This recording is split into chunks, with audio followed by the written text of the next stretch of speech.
جمعیت کے جو صوبائی ذمہ داران ہیں مولانا متین الحق اسامہ صاحب اوپر تشریف لے آئیں.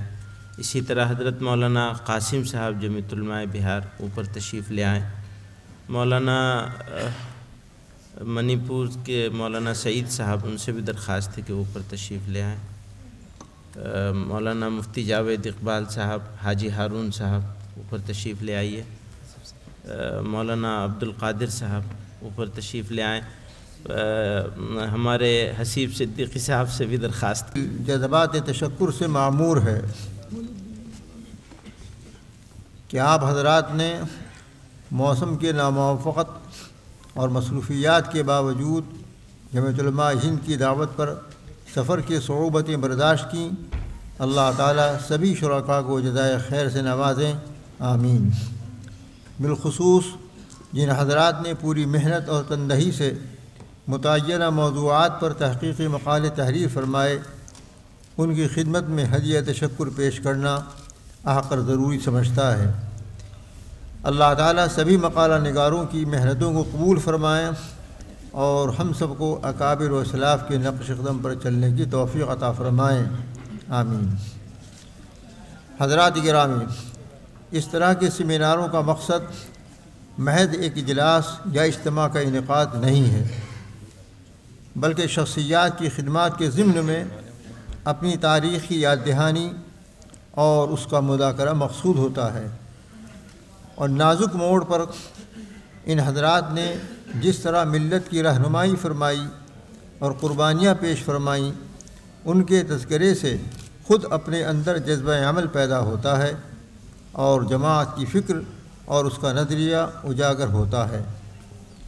اسی غرض سے جمعیت علماء ہند کی مجلس عاملہ نے 100 سالہ تقریبات کے پروگراموں میں منتخب اہم شخصیات پر سیمیناروں کے انعقاد کا فیصلہ کیا ہے.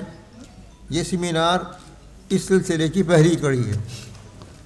ان سیمیناروں میں جہاں زبانی تاثرات پیش کیے جائیں گے، وہیں ایک اہم فائدہ یہ بھی ہوگا کہ اس بہانے سے ہر شخصیت کے بارے میں اہم مقالات و مضامین جمع ہو جائیں گے، جن کی مرحلے وار اشاعت کا بھی ارادہ ہے. اس طرح ایک بڑا مستند مواد و تاریخی ذخیرہ جمع ہو جائے گا انشاءاللہ تعالی. اس سیمینار میں ابو المحاسن حضرت مولانا محمد سجاد صاحب بہاری رحمۃ اللہ علیہ اور سید الملت حضرت مولانا سید محمد میاں صاحب دیوبندی رحمۃ اللہ علیہ کی شخصیت اور خدمات کو موضوع بنایا گیا ہے. یہ دونوں شخصیات جمعیت علماء ہند کی تاریخ میں ممتاز حیثیت کی حامل ہیں. ایک طرف ابو المحاسن حضرت مولانا سید محمد سجاد صاحب رحمۃ اللہ علیہ کی ذات ہے، جو جمعیت کے لیے بنیاد کے پتھر کی حیثیت رکھتی ہے. دوسری طرف حضرت سید الملت رحمۃ اللہ علیہ کی شخصیت ہے، جن کے رواں دواں قلم گہربار نے اکابر جمعیت کی تاریخ کو سمیٹنے اور مرتب کرنے میں اہم کردار ادا کیا ہے، اور اس خدمت میں پوری جماعت میں ان کا کوئی بدل نہیں ہے. یہ ہماری ذمہ داری ہے کہ ہم ان دونوں شخصیات کے چھوڑے ہوئے روشن نقوش کو اپنے لیے مشعل راہ بنائیں اور اپنی صلاحیتوں کو دین و ملت کی فلاح و بہبود کے لیے صرف کرنے کا عزم و ارادہ کریں، تاکہ اس طرح کے اجتماعات کا صحیح فائدہ سامنے آ سکے. حضرات گرامی، ابو المحاسن حضرت مولانا محمد سجاد صاحب رحمۃ اللہ علیہ بلا شبہ اپنے دور کی عبقری شخصیات میں شامل تھے. اللہ تعالیٰ نے بے مثال ذکاوت و فطانت، علمی رسوخ اور گہرائی اور سیاسی سوجھ بوجھ اور فہم و بصیرت سے مالا مال فرمایا تھا. آپ کا دماغ نہایت مرتب اور منصوبہ ساز تھا. عزم کے بڑے پکے اور رائے کے بڑے صائب تھے. بے باکی اور جرأت سے خمیر اٹھایا گیا تھا. غیرت ایمانی اور جوش بلبلہ بھی خوب تھا. جس وقت دنیا میں جنگ عظیم چل رہی تھی اور انگریز خلافت عثمانیہ کو تار تار کرنے کے درپے تھے، اور ہندوستان میں اس بات کی شدت سے ضرورت محسوس کی جا رہی تھی کہ سب علماء متحد ہو کر تحریک آزادی میں حصہ لیں، تو ابو المحاسن حضرت مولانا محمد سجاد صاحب رحمۃ اللہ علیہ نے ملک کے مختلف علاقوں کے دورے فرمائے اور علماء کو ایک پلیٹ فارم پر لانے کی جدوجہد فرمائی، اور ملک کی سطح پر جمعیت علماء ہند کے قیام سے قبل آپ نے اولاً صوبہ بہار کی سطح پر جمعیت علماء بہار قائم فرمائی اور کام شروع کر دیا۔ اس سلسلے میں حضرت مولانا شاہ سید محی الدین صاحب قادری رحمۃ اللہ علیہ امیر شریعت ثانی امارت شرعیہ بہار تحریر فرماتے ہیں کہ جمعیت علماء ہند کے قیام کے لیے ہندوستان کے اکثر صوبوں میں سفر کر کے علماء میں اس کی تبلیغ کی اور لوگوں کو آمادہ کیا، لیکن عمل کی طرف پہلا قدم مولانا رحمۃ اللہ علیہ کا تھا، اور پہلا اجلاس ہندوستان میں جمعیت کا بنام انجمن علماء بہار شہر بہار، یعنی بہار شریف جو قصبہ ہے وہاں منعقد ہوا۔ اس کے بعد جمعیت علماء ہند قائم ہوئی، اور اس کے بعد مختلف صوبوں میں شاخیں قائم ہوئیں، اور پھر علماء نے مستعد ہو کر کام شروع کر دیا، اور الحمدللہ آج ہندوستان کی ہر صوبے میں جمعیت علماء قائم ہے، اور جس قدر جمعیت نے اسلام اور مسلمانوں کا کام انجام دیا ہے وہ دنیا پر ظاہر ہے۔ ماخوذ از حیات سجاد۔ 1 جنوری سن 1920 کو جمعیت علماء کے اجلاس امرتسر میں آپ کو مرکزی منتظمہ کا رکن نامزد کیا گیا۔ نومبر 1920 میں جمعیت علماء ہند کا دوسرا اجلاس عام دہلی میں حضرت شیخ الہند رحمۃ اللہ علیہ کی صدارت میں منعقد ہوا، جس میں انگریز سے عدم تعاون کی تجویز منظور کی گئی، اور اس سلسلے میں جو مبسوط فتویٰ مرتب ہوا وہ حضرت مولانا ابو المحاسن سید محمد سجاد صاحب رحمۃ اللہ علیہ کا مرتب فرمودہ تھا۔ 500 علماء کے دستخط سے بعد میں شائع ہوا۔ حیات سجاد۔ 1921 میں جمعیت علماء ہند کا تیسرا اجلاس عام حضرت مولانا ابوالکلام آزاد رحمۃ اللہ علیہ کی صدارت میں لاہور میں منعقد ہوا، جس میں حضرت مولانا سید محمد سجاد صاحب رحمۃ اللہ علیہ کی کوششوں سے ہی امارت شرعیہ کی قیام کی تجویز منظور کی گئی۔ بعد میں حضرت مولانا ہی نے نظام امارت کا مسودہ پیش کیا، اور جب مرکزی سطح پر بعض وجوہ سے اس کا قیام نہ ہو سکا تو آپ نے بہار کی سطح پر امارت شرعیہ قائم کی، اور تا دم وفات امارت شرعیہ بہار کے نائب امیر رہے۔ 1922 میں جمعیت علماء ہند کا چوتھا اجلاس عام شہر گیا بہار میں منعقد ہوا، جس کے نظم و انتظام کی ساری ذمہ داری حضرت مولانا سید محمد سجاد صاحب رحمۃ اللہ علیہ کی تھی۔ یہ اجلاس خود اپنے حسن انتظام کے اعتبار سے بے نظیر ثابت ہوا، حتیٰ کہ مولانا حکیم ابو البرکات عبد الرؤوف صاحب قادری دانہ پوری رحمۃ اللہ علیہ، جو اس اجلاس میں مجلس استقبالیہ کے صدر تھے، انہوں نے مولانا سجاد رحمۃ اللہ علیہ کی انتظامی صلاحیت کا اعتراف کرتے ہوئے کھلے اجلاس میں فرمایا تھا کہ مولانا سجاد نے مسلمانوں کی عظیم شان تنظیمی اور سیاسی کارروائی کا جو ثبوت دیا ہے وہ اس درجے بلند ہے کہ سوراج ملنے کے بعد مولانا کو ہندوستان کا گورنر اور گورنر جنرل بنانا موضوع ہوگا، کیونکہ وہ ایک نئے ہندوستان کے نئے خیالات و اصول کے مطابق تعمیر کی پوری صلاحیت رکھتے ہیں۔ محاسن سجاد کا اقتباس ہے۔ 1922 میں جمعیت علماء ہند کا چھٹا اجلاس عام مراد آباد میں منعقد ہوا، جس کی صدارت آپ نے فرمائی۔ اس کے خطبہ صدارت کے بارے میں مجاہد ملت حضرت مولانا حفظ الرحمان صاحب صاحبار رحمۃ اللہ علیہ نے تحریر فرمایا ہے کہ مولانا کا یہ خطبہ صدارت سیاست اسلامی کی بہترین انسائکلوپیڈیا ہے۔ حیات سجاد۔ جمعیت علماء ہند کے اجلاس پشاور منعقدہ دسمبر 1927 میں ملک بھر میں محاکم قضا کے قیام کے لیے ایک سب کمیٹی بنائی گئی، جس میں خصوصی طور پر حضرت مولانا محمد سجاد صاحب رحمۃ اللہ علیہ کا نام شامل تھا۔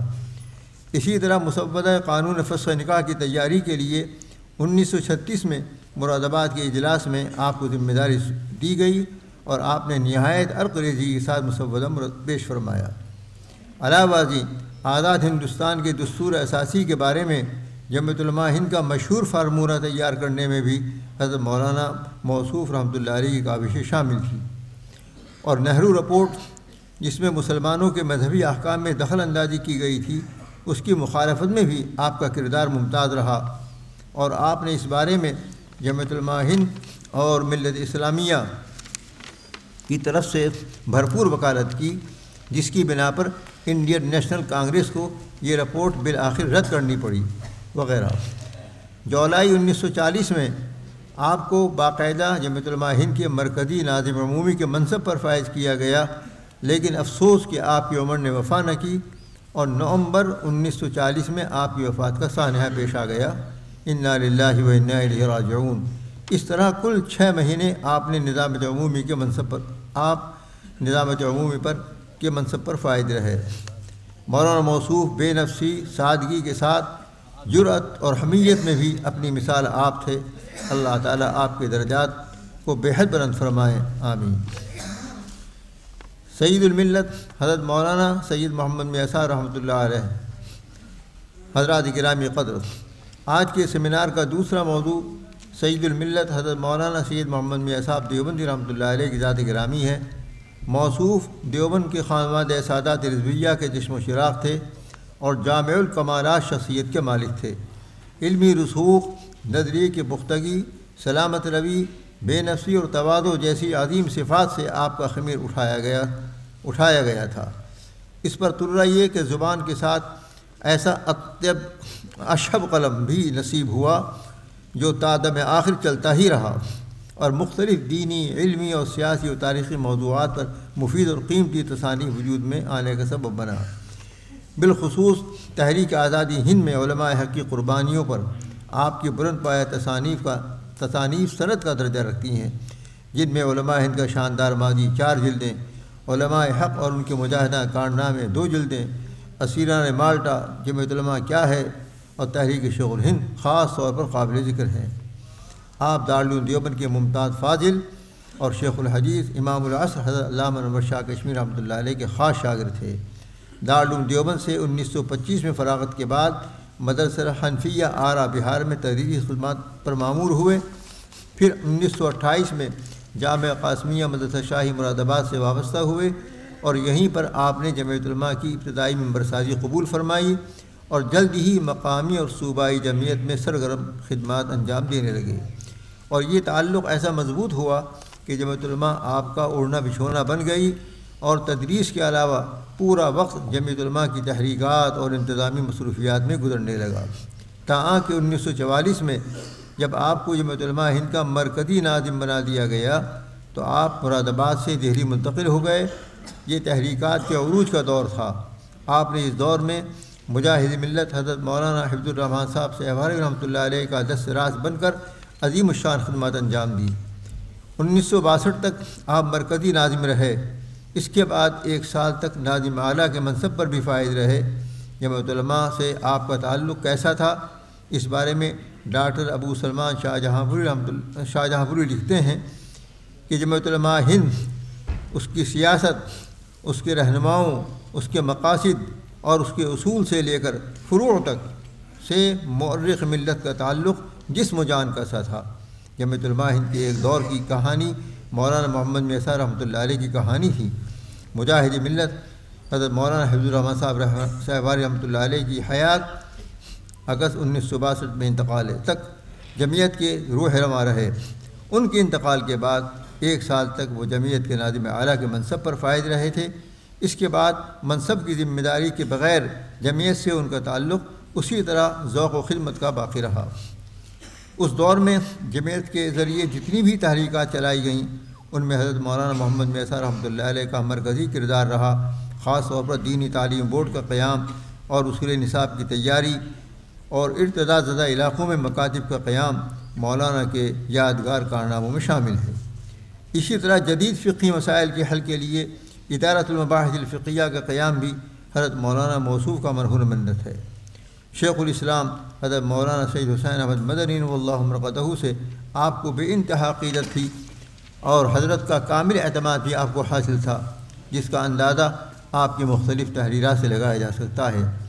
حضرت شیخ الاسلام رحمۃ اللہ علیہ کی وفات پر الجمعیت کا شہرۂ آفاق شیخ الاسلام نمبر آپ ہی کا ترتیب دادا ہے جو اپنی نظیر آپ ہے۔ الغرض حضرت موصوف کی ذات انتہائی قابل قدر، لائق اتباع اور بعد والوں کے لیے بہترین نمونے کی حیثیت رکھتی ہے۔ ضروری ہے کہ ان کی زندگی سے ہم سبق حاصل کریں، خاص کر ان کی تحریروں کا اہتمام کے ساتھ مطالعہ کریں اور جمعیت کی فکر اور نظریات سے وابستہ رہیں۔ اللہ تعالی ہم سب کو توفیق سے نوازیں۔ آمین۔ اخیر میں ایک مرتبہ پھر احقر دل کی گہرائیوں سے آپ حضرات کا شکریہ ادا کرتا ہے۔ آپ نے جمعیت علماء کی دعوت پر اپنی مصروفیات میں سے قیمتی وقت فارغ کیا اور جمعیت علماء ہند کی دعوت پر تشریف لا کر سیمینار کو رونق بخشی۔ اللہ تعالی ہمارے مل بیٹھنے کو قبول فرمائے اور اکابر و سلاف کے نقش قدم پر چلنے کی توفیق عطا فرمائے۔ وآخر دعوانا ان الحمد للہ رب العالمین۔